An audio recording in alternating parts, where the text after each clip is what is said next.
vous souvenez, la religion chrétienne est arrivée en Afrique, quasiment en Afrique centrale, je peux dire à 1980, si j'ai une bonne mémoire, 81, 82. Alors, nos ancêtres, nos parents ne connaissaient pas Jésus. Vous savez, quand quelqu'un ne connaît pas Jésus, il est prêt à tout. Tout ce qu'on lui propose, il est prêt à le faire. Alors, nous avons remarqué que les enfants de Dieu, malgré qu'ils prient, mais ils sont attachés par des liens de famille. Je peux vous donner un exemple. Vous savez, Dieu, quand il rencontre Abraham, il donne la promesse à Abraham. Il dit à Abraham, je te bénirai. Je bénirai ta postérité. La promesse n'était pas seulement pour Abraham, c'était aussi pour sa descendance. Alors, n'oublions pas que Abraham avait des entités. Parce qu'Abraham est sorti d'une famille où son père pratiquait. Le père d'Abraham avait des entités. Il avait des choses, il avait des alliances. Il avait ce qu'on appelle les autels. N'est-ce pas? Alors, Dieu a compris que je ne pouvais pas bénir Abraham, n'est-ce pas, autour de sa famille. Dieu a séparé Abraham de sa famille. Il a séparé Abraham. Il l'a amené loin. Tout en donnant la promesse à Abraham, je te bénirai. Mais avant que je le fasse, tu devais sortir. Tu dois sortir de ta famille. Dieu savait que les entités ou les autels qui entouraient la famille d'Abraham ne pouvaient pas être bénéfiques pour lui. Et si Dieu le bénissait à côté de son père, cette bénédiction devait avoir l'impact. Ça devait être étouffé. Là où Dieu l'a séparé, il l'a amené loin. Mais remarquez, quand Abraham est sorti, il est sorti avec un nom. Derrière ce nom-là, Abraham s'appelait Abram. Dieu a changé son nom parce que, vous savez, les entités, les influences, les esprits suivent aussi les noms. Alors Dieu a changé le nom d'Abraham, Dieu a changé sa nature. Parce que quand Dieu change votre nom, il change votre nature. Même nous, du fait que nous, on nous appelle des chrétiens, le christianisme n'est pas une doctrine. Le christianisme, c'est une nouvelle vie que nous adoptons. Dieu nous a changé le nom. On était païens, on ne connaissait pas Dieu, on connaissait, n'est-ce pas, de pratique, mais quand on accepte Christ, on change l'identité, on change le nom, on devient chrétien, qui signifie Christ. Voyez, donc les entités, ce sont les esprits, les maladies, de puissance diabolique qui dérangent nos familles. Alors, ces choses-là, pourquoi est-ce que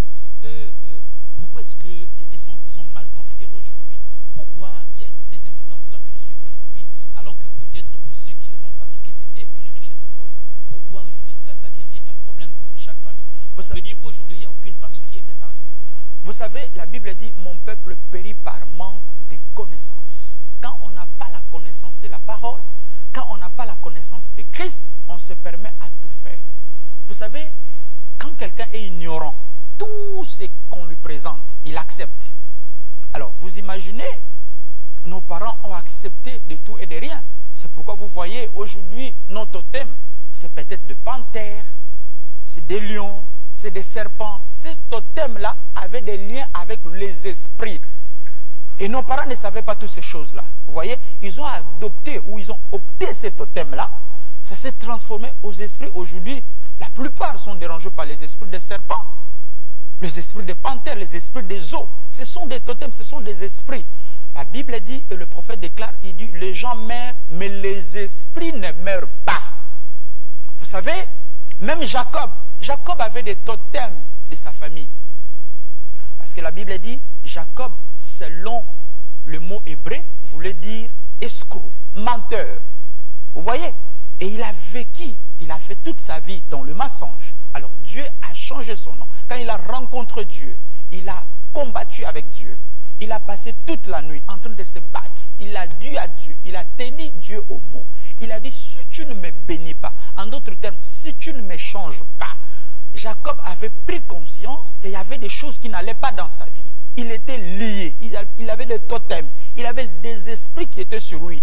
Alors il a dit non, ça c'est pas possible. Il a vu l'échelle, il a vu les anges monter, descendre. Il s'est accroché à ces lieux. Il dit à Dieu, si tu ne me bénis pas, oh my God, si tu ne changes pas mon nom, si tu ne changes pas mon identité, si tu ne changes pas ma vie, je ne te le serai pas.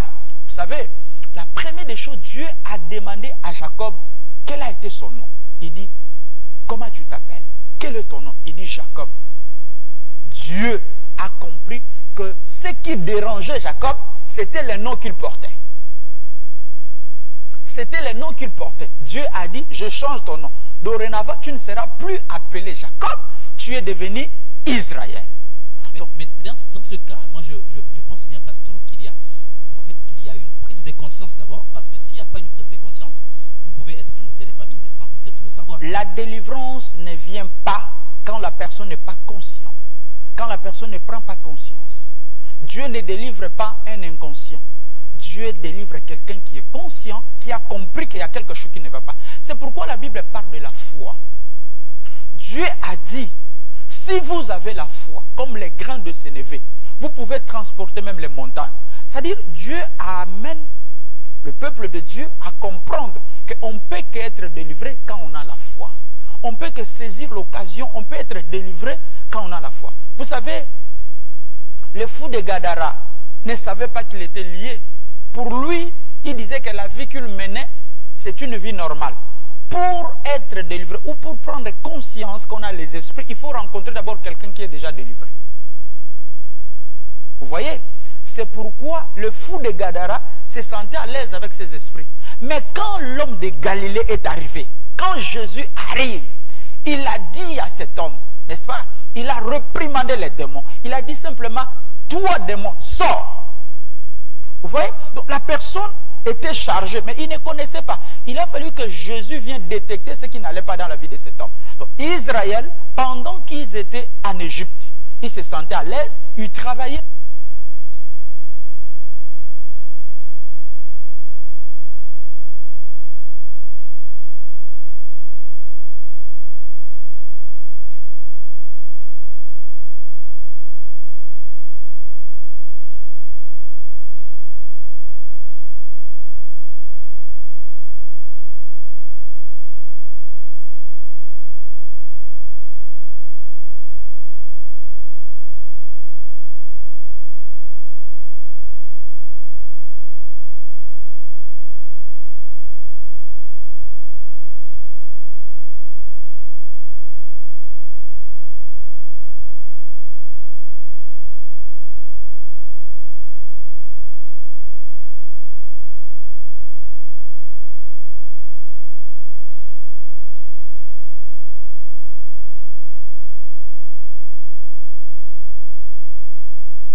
Une question peut-être pour vous.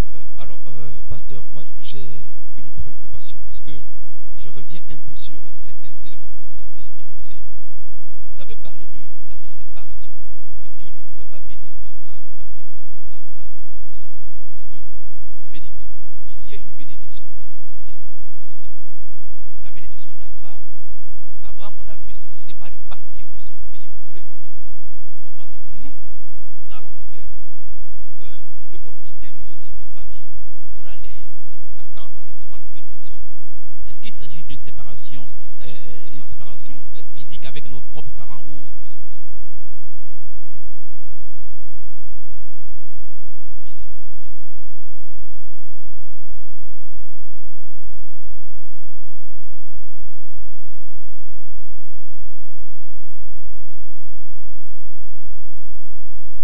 allez-y, pasteur.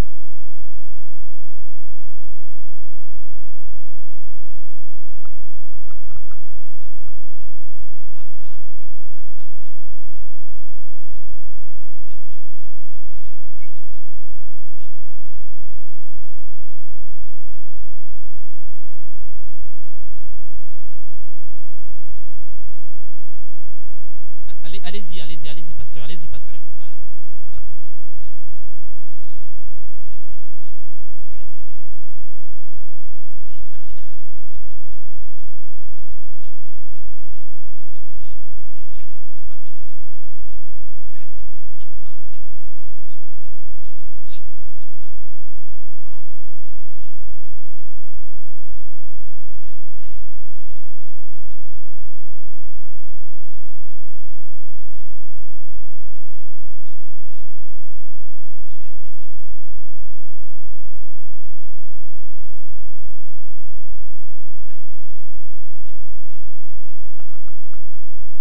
dire que la séparation, en fait, pour nous, pour recevoir la bénédiction, en fait, c'est quitter le monde pour venir dans la présence de Dieu.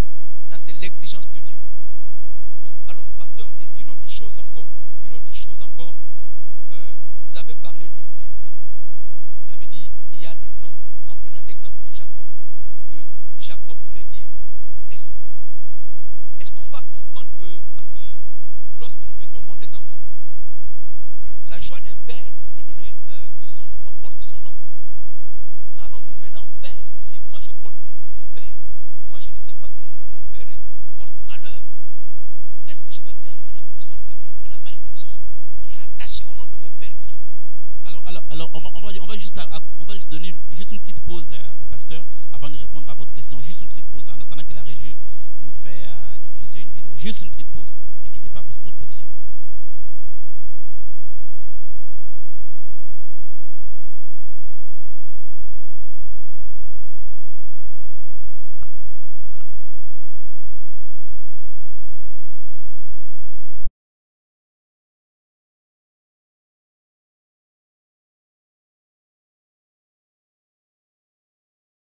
Vous avez un petit bout et ce bout là est en train d'augmenter un peu. C'est ça le début du cancer.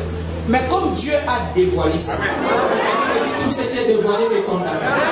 Je condamne cette maladie au nom du Seigneur Jésus-Christ et je déclare ta guérison dans le nom de Jésus.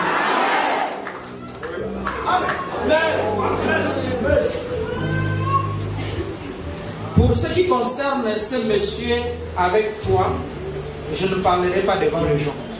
Parce que c'est un secret personnel. Tu me verras, mais pas aujourd'hui. Aujourd'hui, je ne reçois personne. Parce que ma main aussi a quelque chose. Je peux aussi amener ma bénédiction. Dieu a mis quelque chose dans ta main. Ce qui se passe dans ta vie, de très grave et encore grave. Tu me connais? On s'est déjà vu, toi et moi? On a déjà parlé? Non, on n'a jamais parlé. C'est la première fois que tu viens ici? C'est la première fois? Oui. Oui, c'est la première fois. Ok. Est-ce que si Dieu dit quelque chose ici, tu vas croire? Oui. Ok. Écoutez, il y a quelque chose qui se passe dans ta vie. Dieu t'aime. Dieu t'aime tellement. Tu as passé une enfance difficile, des combats. Et d'ailleurs, pour te prouver, je vois, tu as porté la tenue militaire. Tu es militaire? Amen. Oh, ok. Tu as porté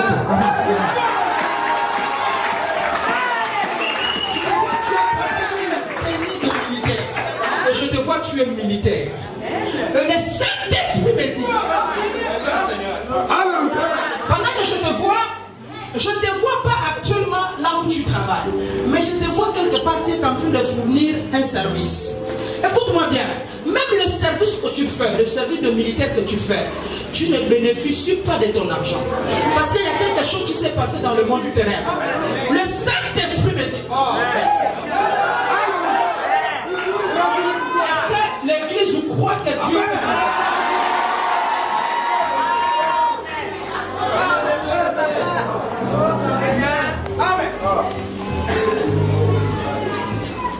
Écoutez, je suis en train de voir quelque chose.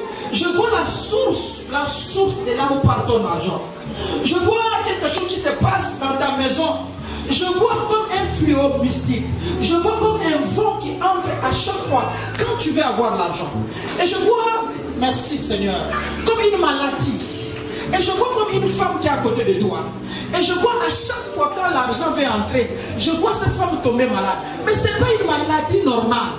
Mais c'est une maladie mystique. Je vois, merci Seigneur. Est-ce que l'église croit? Je vois Fabrice. Qui est Fabrice? Hein? C'est moi.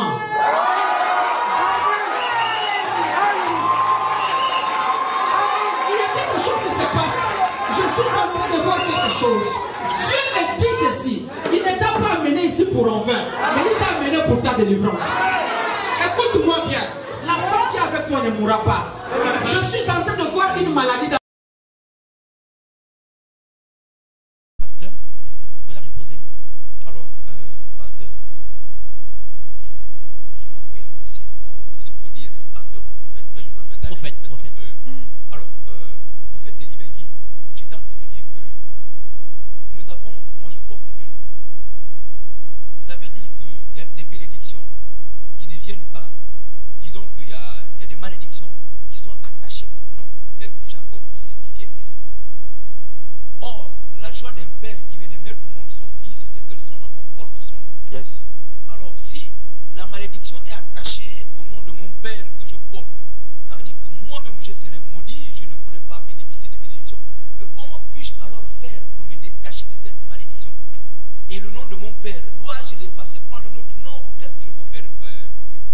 pourquoi il est important. Je n'ai pas dit que tous les noms ont l'influence ou tous les noms est accompagné des esprits. Il y a des gens qui portent des noms qui n'ont pas des entités. Mais il peut arriver que ton nom a une influence. Alors pour connaître toutes ces choses, il faut d'abord connaître Dieu. Parce qu'il n'y a que Dieu qui est capable de nous révéler ce qui ne va pas dans notre vie. C'est pourquoi moi je me dis, quand on est chrétien, on doit savoir ce qui ne va pas dans nos vies. On doit aller dans la profondeur, comprendre les choses qui ne vont pas dans nos vies. Les chrétiens n'ont pas l'esprit de recherche. Vous voyez, on a un peu cette lâcheté de ne pas chercher ce qui ne va pas dans nos vies. Alors, si vous cherchez la face de Dieu et que Dieu vous parle, parce que la Bible dit Dieu parle tantôt d'une manière, tantôt d'une autre. Dieu peut vous parler vous-même. Jacob lui-même avait compris qu'il y avait quelque chose qui n'allait pas dans sa vie. Il est allé dans la présence de Dieu. Il a boosté Dieu. Il a dit, tu dois changer mon nom. Tu dois faire quelque chose pour moi. C'est ça la foi. C'est ça, en fait. Il faut d'abord savoir, est-ce que ton nom, derrière le nom que tes parents t'ont donné, il n'y a pas une influence dessus. Si tu comprends qu'il y a une influence, tu n'as pas besoin de changer les noms. Mais on peut briser les esprits par la prière. La prière, c'est une force, c'est une puissance qui détruit les démons, qui détruit les esprits. Par la prière, tu peux couper ces liens-là, tu peux briser l'influence qui accompagne ton nom. Vous voyez? Donc, c'est ça le problème. Donc, au travers de la prière, si Dieu te révèle qu'il y a des esprits qui accompagnent ton nom ou il y a des influences mystiques, tu peux prier et Dieu te délivre de ça. Alors, j'ai une question, oui. Pasteur. Est-ce que vous pouvez nous citer quelques exemples ou des signes qui montrent que cette personne-là est influencée par ces esprits-là, ces esprits anti-famille? Anti-famille, exactement. Vous savez, par exemple, je parle par une expérience. Parce que le prophète dit, un prédicateur prêche, n'est-ce pas, sa propre expérience. Ce sont des choses que j'ai vécues. J'ai reçu des gens et j'ai compris qu'il y a certaines familles que tu reçois, il te donne l'historique de sa famille. Il va te faire comprendre, par exemple, que ma mère a souffert de la même maladie que je. Ou ma grand-mère a souffert de la même maladie. Il y a certaines maladies qui sont des maladies héréditaires, qui vont de génération en génération, qui quittent du père, des grands-pères, du père et des enfants. Ainsi de suite. Alors, si tu sens que tu as une maladie et qu'il y a l'un des membres de votre famille qui a vécu la même chose, vous voyez, là, il y a quelque chose qui ne va pas. Il y a des gens aujourd'hui qui sont dans le mariage, mais ils n'ont pas le goût de rester dans le mariage. Ce sont les esprits. Parce que la Bible dit, l'homme quittera sa femme, son père et sa mère s'attachera à une femme. Le deux deviendra une seule chair. Maintenant, tu es dans un mariage, mais tu n'as pas le goût de rester dans le mariage. C'est qu'il y a quelque chose qui ne va pas. Vous voyez, il y a des gens aujourd'hui, ils ont du mal, n'est-ce pas, à avancer dans leur vie. Ils ne dorment pas tranquille. Quand ils dorment, ils voient les esprits, ils voient la présence de beaucoup de choses. Donc, nous devons faire très attention et nous devons être regardants, n'est-ce pas, dans les actes ou les choses que nous voyons dans nos vies. Parce que moi-même, quand il y a quelque chose qui ne va pas, si je suis un chrétien, forcément, je saurai que là, il y a quelque chose qui ne va pas dans ma vie. Et je dois chercher la face de Dieu. Alors parce que vous avez cité juste deux exemples seulement. Ouais. Des esprits anti-mariage. Est-ce qu'il n'y en a pas d'autres? Si, il y a d'autres esprits. Par exemple, comme je disais sur la maladie. Et je peux aller plus loin. Par exemple, les gens aujourd'hui, tu as des grands diplômes, mais tu ne trouves pas le travail. Il y a certaines choses bien aimées dans le Seigneur, ce n'est pas normal. Tu as appris pour, n'est-ce pas, avoir un travail. Mais ça fait quasiment 7 ans, ça fait 8 ans, ça fait 9 ans, tu ne trouves pas le travail. Mais les autres en trouvent facilement. Qu'est-ce qui ne va pas? C'est qu'il y a quelque chose qui ne va pas. Nous avons vécu toutes ces choses-là. Il y a des femmes, par exemple, aujourd'hui, qui ont du mal à coucher, à avoir des enfants. Toutes ces choses-là, en fait, le diable nous lie d'une manière et d'une autre. Il faut juste rester dans la présence de Dieu et comprendre ce qui ne va pas. Est-ce qu'il y a une meilleure façon de s'en débarrasser? Bien sûr. Il faut d'abord trouver un homme envoyé de Dieu. C'est ça le problème. Vous savez, quand vous lisez la Bible, dans Ephésiens chapitre 4, verset 11, on nous parle des 5 ministères. Tout le monde n'a pas la capacité de délivrer quelqu'un. Il y a les gens que Dieu a donné des capacités, qui ont le don de voir. Souvenez-vous du général Naaman. Le général Naaman était malade. Le prophète dit, dans son pays, il y avait de médecins. Il y avait même de fleuves où il pouvait se jeter et recevoir la guérison. Mais il est allé auprès du prophète. Il est allé auprès de l'homme de Dieu. Parce que c'est l'homme de Dieu qui avait la clé de sa bénédiction. Le problème, c'est que quand tu trouves quelqu'un que Dieu a donné la clé de ta bénédiction ou de ta délivrance, la délivrance est automatique. Naaman est arrivé, le général n'a même pas imposé le main sur lui. Vous savez, oui, je voulais dire le prophète. Le prophète n'a pas imposé la main sur le général. Il a dit au général d'aller se jeter dans le zoo des Jourdain pour recevoir sa délivrance. C'est le Dieu de la recommandation. Il y a certaines maladies, ce n'est pas un problème de prier. Tu peux faire n'est-ce pas, une délivrance, tu ne reçois pas. Parce que comment est-ce que tu peux délier quelqu'un si tu ne sais pas comment la personne a été liée? C'est ça le problème. Il faut d'abord connaître l'origine du problème. Il faut d'abord savoir d'où vient le problème pour que la personne reçoive la guérison. Justement, pasteur, parce qu'il y a beaucoup de chrétiens qui pensent qu'une fois on est devenu chrétien, ces esprits ne suivent pas. Qu'est-ce que vous pouvez répondre à ces gens-là? Non. Bien-aimé dans le Seigneur, la vérité est que le prophète dit, vous pouvez avoir le Saint-Esprit, mais être tourmenté par un démon, par une maladie. Et il va plus loin même. Il dit, vous pouvez, n'est-ce pas, avoir le Saint-Esprit, mais avoir une maladie de la folie. Le Saint-Esprit est dans l'âme. On peut être tourmenté par un démon qui dérange ton corps. Vous voyez? Paul avait le Saint-Esprit, mais il avait une blessure qui était inguérissable, qui ne guérissait pas. Vous savez, aujourd'hui, le problème, c'est que il faut comprendre que la délivrance, on la cherche. Il faut chercher la délivrance. Il faut d'abord comprendre. Tu es un chrétien, tu pries, on ne refuse pas. Mais fais d'abord l'historique de ta vie. Regarde ta vie. Si tu sens qu'il y a quelque chose qui ne va pas, Dieu a placé des prophètes. La Bible dit ceci. Quand vous regardez dans le livre de 1 Samuel chapitre 9 au verset 9, la Bible dit, n'est-ce pas, Saül a quitté la maison de son père pour aller voir, pour aller consulter un voyant. Pourquoi? Parce qu'il savait que le voyant peut connaître, n'est-ce pas, où était la solution, où était égaré le brebis de son père. Donc, c'est-à-dire, il y a des gens que Dieu a placés qui ont la capacité, qui ne s'arrêtent pas seulement à prier pour vous, mais Dieu les a donné les yeux, bien aimés dans le Seigneur. Nous avons un véritable Dieu qui parle. Il ne faut pas limiter Dieu. Dieu, il est réel, il est authentique. Nous n'avons pas un Dieu qui ferme la bouche. Il a le main pour toucher, il a le main pour parler, la bouche pour parler. La Bible dit, la main de l'Éternel n'est pas trop courte pour toucher, ni son oreille trop dure pour entendre. Ça veut dire que Dieu entend, Dieu parle. Et il parle comment? Le problème, c'est que les gens pensent que Dieu descendra dans une voix, je ne sais pas, trombone, où il commence à crier, toi mon fils, toi ceci, ma fille. Non, Dieu parle au travers des hommes. Dieu sauve au travers des hommes. Dieu délivre au travers des hommes. Si tu ne crois pas aux hommes, tu ne verras jamais Dieu. Avant de voir Dieu, il faut commencer d'abord à croire aux hommes que Dieu a placés. Sur la terre, il y a des gens que Dieu a placés et Dieu a donné, n'est-ce pas, la clé de la délivrance pour son peuple. Sur la terre, il y a des gens que Dieu a donné ce mandat, cette capacité. S'il prie pour toi, les démons obéissent. Les démons doivent nous obéir. Nous avons reçu les mandats. Les sorciers nous obéissent. Les magiciens nous obéissent. Hein? Les démons doivent se... Bien aimé, la Bible dit, tout genou fléchira devant qui? Devant Dieu. Alors, le Dieu là, il est où? Il est réel, il est vivant. Moïse était la solution pour le peuple. Quand Moïse parlait, c'était Dieu qui parlait. Et Dieu est allé plus loin. Il a dit à Moïse, je t'ai fait Dieu devant Pharaon.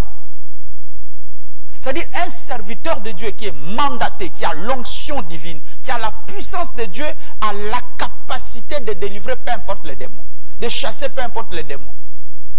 Vous comprenez? Donc, il n'y a rien qui peut nous résister parce que nous avons l'autorité. La Bible dit, ce qui était au Père, il a donné ça au Fils. Et ce qui était au Fils, il a donné ça à l'épouse, à l'Église. Nous sommes l'Église. C'est-à-dire toute la puissance qui était auprès de Dieu, il a donné à Christ. Et Jésus lui-même a dit, je ne vous laisserai pas des orphelins, je viendrai en vous. Je serai avec vous, même en vous. Ça veut dire simplement que la puissance qui était avec Jésus, aujourd'hui est dans nous. Nous portons ce manteau-là. Nous portons ce pouvoir-là. Nous avons ça en nous. Le problème, il faut d'abord savoir, est-ce que Dieu t'a réellement appelé? Justement, j'ai une question, pasteur. Pour ceux-là qui étaient peut-être en quête de solutions, de situations par rapport à tout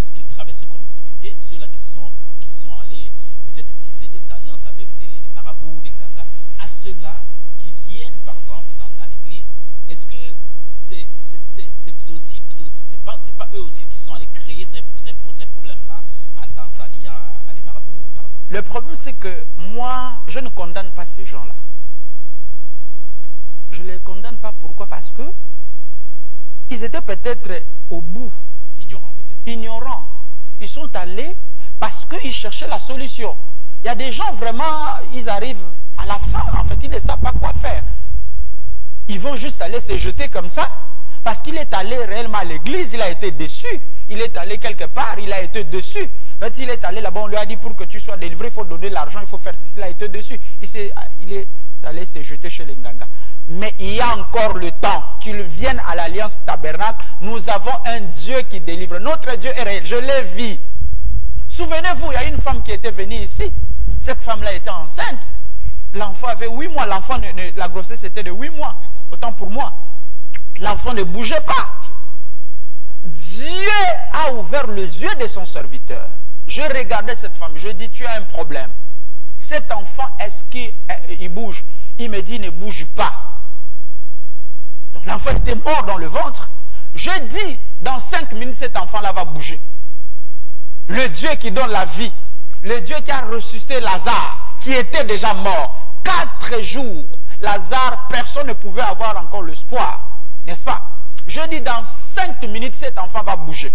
J'ai fait juste le tour à l'église. 5 minutes, l'enfant a bougé. Et cet enfant-là est né, vous avez vu le dimanche.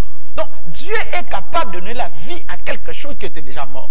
Donc, qu'ils viennent, ces gens-là qui ont été déçus, les gens-là qui cherchent la face de Dieu, qui cherchent que Dieu le parle. Dieu parle. Moi, je sers un Dieu qui parle.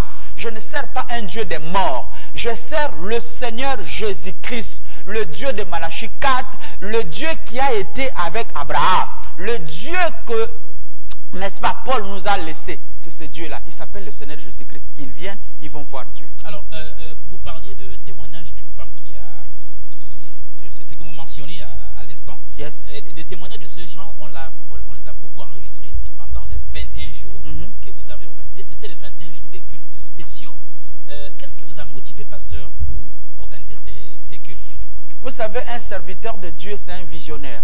C'est quelqu'un qui donne, n'est-ce pas, des orientations pour le peuple de Dieu. Et un serviteur de Dieu doit savoir, n'est-ce pas, la maladie qui ronge le peuple de Dieu.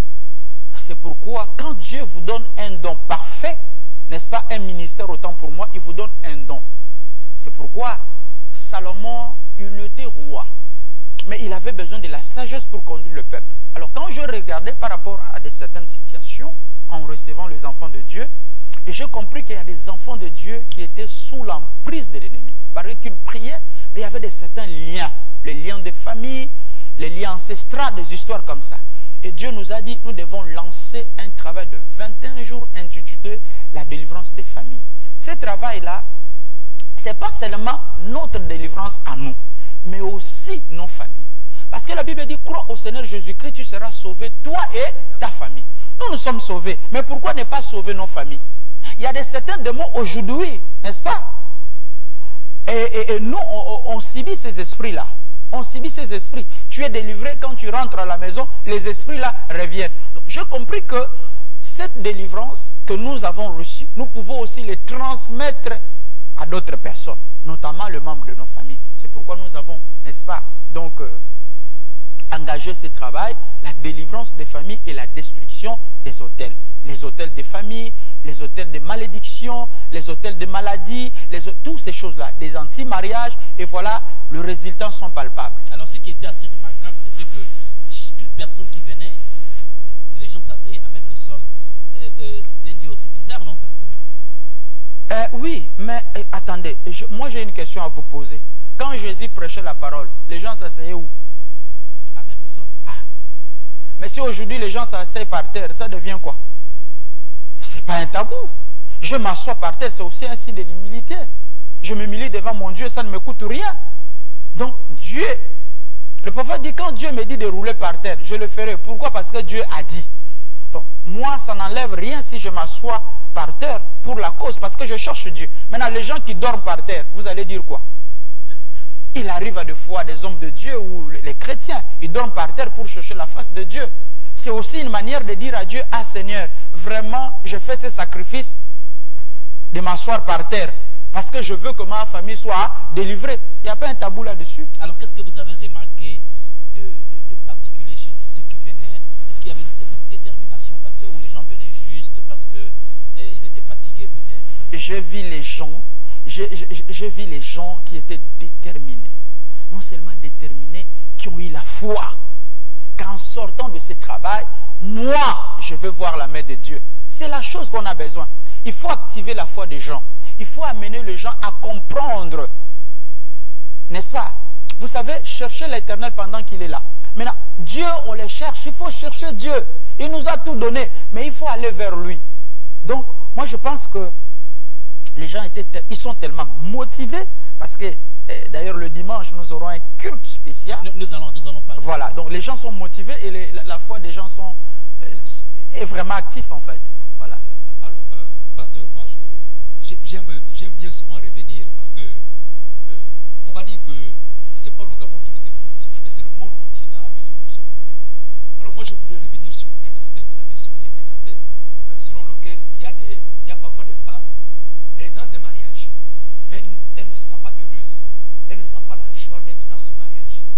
Et vous avez dit, si vous constatez cela, ça veut dire qu'il y a quelque chose qui ne va pas.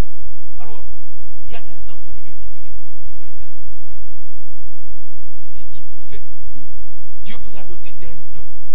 Qu'est-ce que vous pouvez dire à ces femmes, à ces enfants de Dieu, certainement qui sont dans l'ignorance, qui est dans un foyer depuis des années, mais elle, du jour au lendemain, elle a parfois envie de sortir de la maison, aller dehors.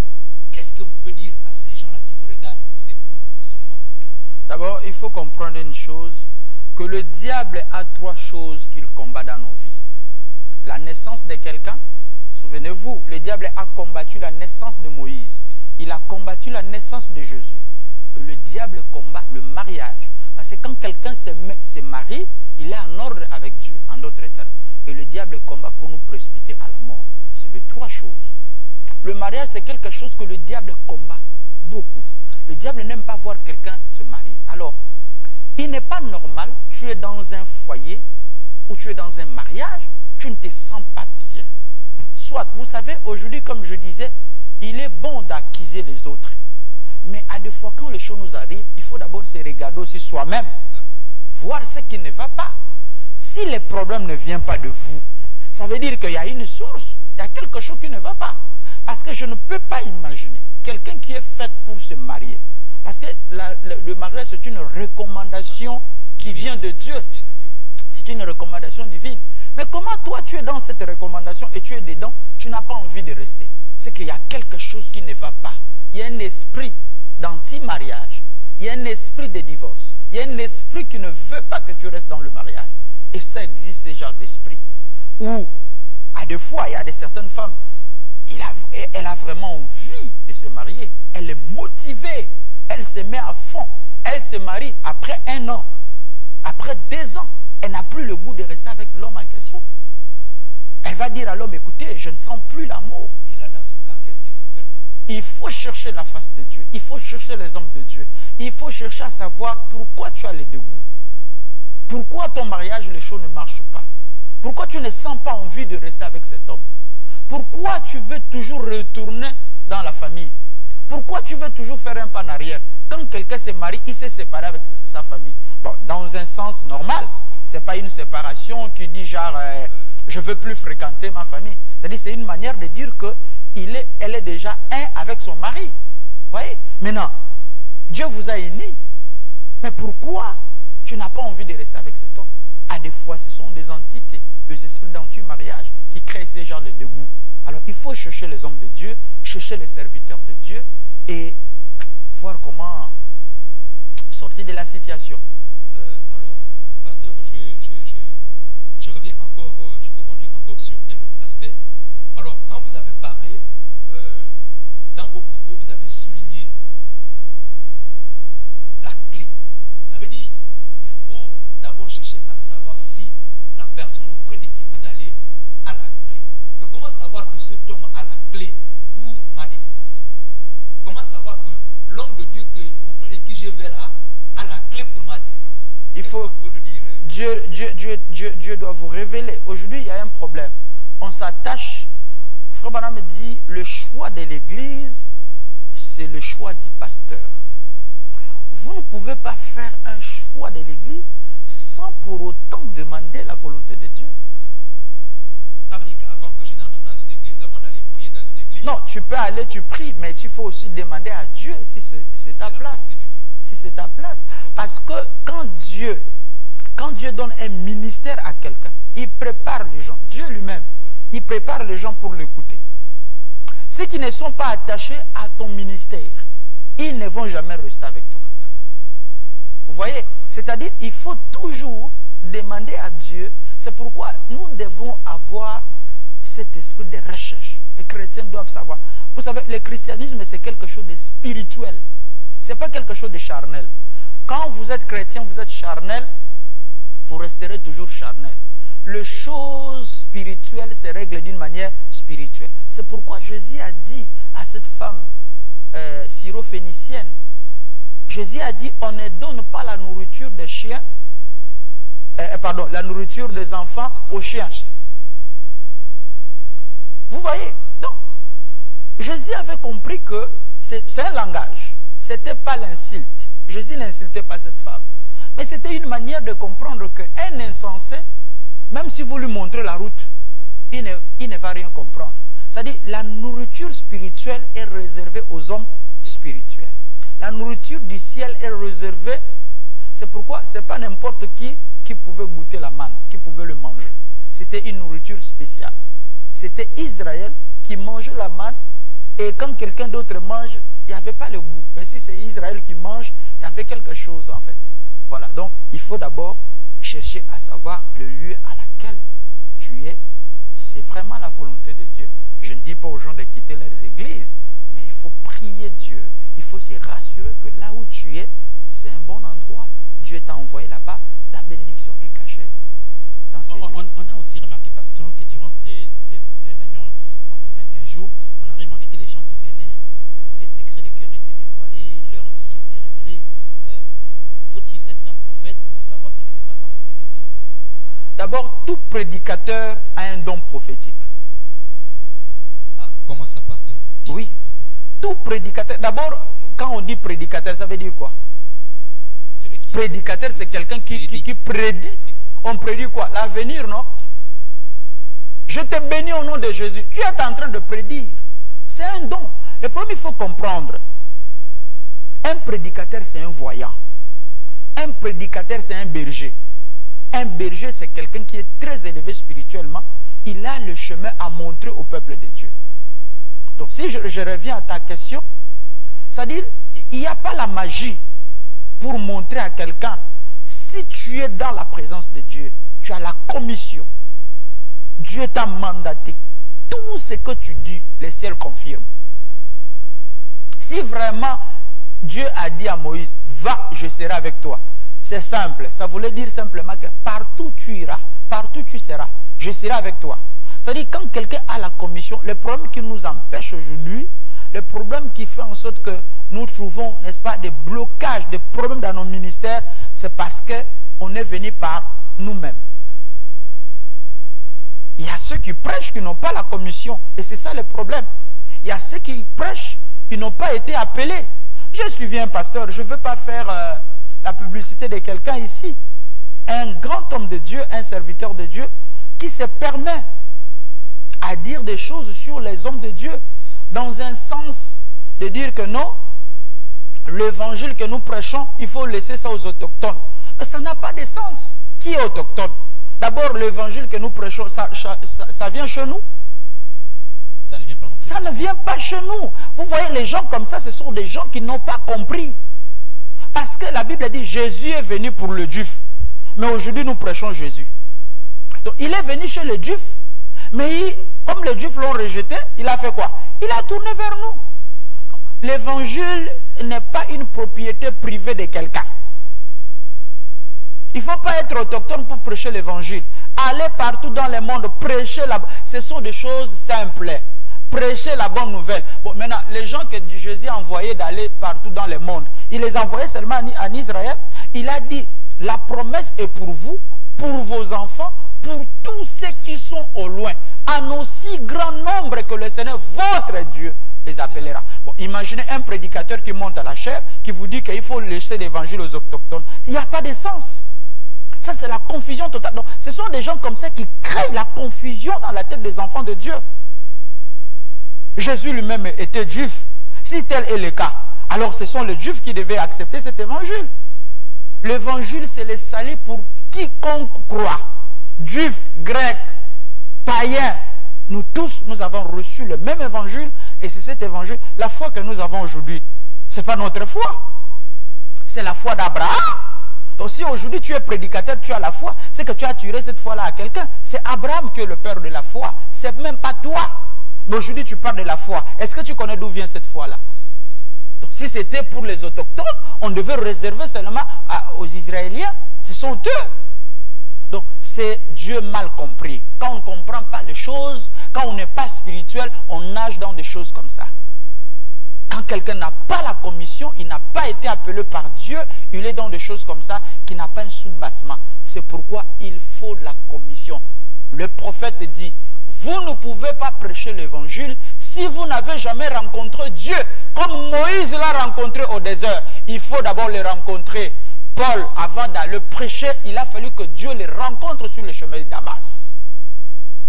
Il a reçu la commission, il est allé à la montagne d'Arabie, il a fait 3 ans pour étudier la parole et il a compris que voilà la mission. Donc, il y a des parachutistes au milieu de nous, les gens qui n'ont pas le mandat, qui n'ont pas été envoyés par Dieu, qui servent Dieu pour les intérêts personnels.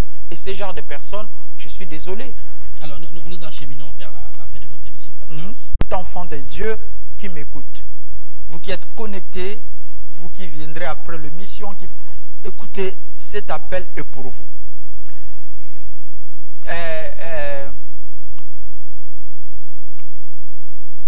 Il y a un Dieu au ciel qui opère, qui agit. Il est quelque part. La Bible dit, Jésus-Christ est le même hier, aujourd'hui et pour toujours. Il n'a jamais changé. Le même Jésus qui a opéré,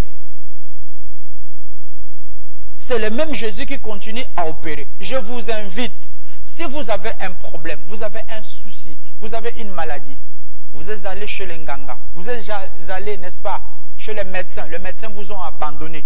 Il y a un Dieu qui s'appelle le Seigneur Jésus, qui est capable de mettre fin à votre situation, qui est capable de mettre fin à votre maladie. Et je vous appelle de venir nous rejoindre dimanche. Ce sera un dimanche où Dieu doit se manifester. Ce sera un dimanche où les gens sortiront dans cette église bénis, guéris, parce qu'il nous a promis. Il ne manque jamais au rendez-vous. Venez nombreux, venez avec le malade. Même si vous avez le sida, vous avez le cancer, nous avons prié, nous avons des témoignages de beaucoup de gens qui avaient la maladie de sida. Dieu a donné la guérison.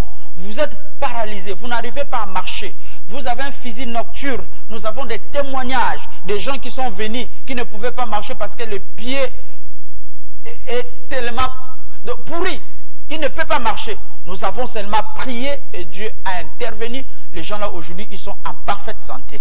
Même si vous avez les myomes, vous avez des myomes, vous avez un problème des enfants, venez recevoir la grâce de Dieu.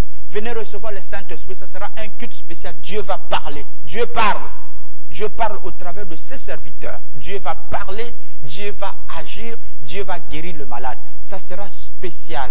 Donc les jours là, les dimanches là, ce qui sera ici, donc le monde va parler. Alors, est-ce que les gens vont encore s'asseoir, pasteur, ou est-ce qu'il y a d'autres dispositions qui sont prises? Non, ça c'est la clôture. Nous allons s'asseoir normalement parce que ça sera la fin. Il faut qu'on célèbre le jubilé. Le jubilé, l'année de grâce, l'année de délivrance. Il y a des gens que Dieu veut faire comme des Gédéons. Toi qui m'écoutes, laisse-moi te dire, ce soir, tu es Gédéon de ta vie. Dieu t'appelle vaillant héros. Dieu a appelé Gédéon vaillant héros pendant que Gédéon n'avait pas encore combattu. Alors Dieu nous donne la victoire avant que nous puissions combattre. Parce qu'il est écrit, n'est-ce pas, nous ne combattons pas pour la victoire, mais nous combattons dans la victoire. La guérison a été déjà prononcée. Quand Jésus est mort à la croix de Golgotha, il a dit, Seigneur, tout est accompli. C'est-à-dire, la guérison a été accomplie. Le miracle a été accompli. Il a fallu maintenant que tu rencontres un homme de Dieu qui va prononcer la parole. Nous sommes dans le temps de troisième poule. Le temps de troisième poule, ce n'est pas le temps de faire le bruit. C'est le temps de parler et la chose arrive. Dieu a fait de nous des dieux. En d'autres termes, c'est-à-dire nos paroles sont devenues Dieu. C'est-à-dire, quand je dis ça, je ne parle pas que c'est moi qui est Dieu. Mais la puissance de Dieu qui est à moi peut transformer ta situation. Je ne suis pas le Dieu qu'on adore, mais je suis Dieu en miniature. Comme la Bible dit, vous êtes des dieux. C'est-à-dire, ce qui est en nous, c'est ce qui était en Christ. Ce qui était en Christ, c'est ce qui était en Dieu. C'est-à-dire, nous sommes les ambassadeurs du ciel sur la terre pour apporter la délivrance au peuple. Alors, pour apporter la délivrance au peuple, c'est aussi votre mot de fin, pasteur, parce que l'émission a duré 1 heure. Yes. Et nous espérons que dimanche, il y aura des gens, des personnes qui viendront, qui seront invitées, qui seront là. Les places sont limitées. Peut-être que vous avez un dernier mot, pasteur. Les places sont limitées. Si ton Dieu est mort, essaye les miens. Bien-aimés dans le Seigneur, prenez ces choses au sérieux parce que je sais ce que notre Dieu est capable. Aujourd'hui, je viens de parler avec une femme. Cette femme a passé 10 ans dans un mariage où il cherchait les enfants. Elle est venue me voir. Un jour, elle m'a dit, je crois à ton Dieu parce que je vis ce que ton Dieu fait. Prie pour moi. Je priais pour cette femme et pendant que je priais, Dieu m'a dit que je dois prononcer une parole. Je dis à cette femme, tu auras des jumeaux. Et aujourd'hui, je vous parle, cette femme-là a des jumeaux.